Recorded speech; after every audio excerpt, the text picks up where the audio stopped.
কালের যাত্রা রবীন্দ্রনাথ ঠাকুরের একটি প্রতীকধর্মী দার্শনিক রচনা, যেখানে সময়, ইতিহাস, মানব সভ্যতার পরিবর্তন এবং নৈতিক পতন উত্থানের ধারণা গভীরভাবে প্রকাশ পেয়েছে। এখানে কাল শুধুমাত্র সময় নয়, বরং একটি শক্তিশালী নিয়ামক শক্তি, যা সবকিছু নিয়ন্ত্রণ বা বিচার করে।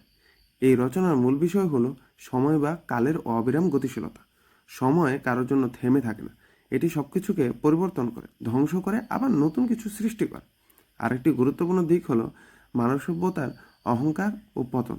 মানুষ নিজের শক্তি, ক্ষমতা ও অর্জন নিয়ে গর্ব করে, কিন্তু কালের প্রবাহে সেই অহংকার ধীরে ধীরে ম্লান হয়ে যায়। এখানে নৈতিকতা ও বিচার ব্যবস্থা প্রতীকীভাবে প্রকাশ পেয়েছে। কাল যেন এক নীরব বিচারক, যে মানুষের কর্মের ফল নির্ধারক। এই রচনায় ইতিহাসের চক্রাকার গতি দেখা যায়, উত্থান পতন, আবার নতুন সূচনা, কোনো কিছুই স্থায়ী নয়। এই দার্শনিক সত্যই এখানে কেন্দ্রীয় বার্তা। ভাষার দিক থেকে এটি প্রতীকীধর্মী, কাব্যিক ও গভীরভাবে দার্শনিক ভাবনায় সমৃদ্ধ। মূল ভাবনা: সময় সর্বশক্তিমান, মানব সভ্যতার উত্থান ও পতন, অহংকার, অস্থায়িত্ব, ইতিহাসের চক্রাকার গতি, নৈতিক বিচার ও পরিবর্তন।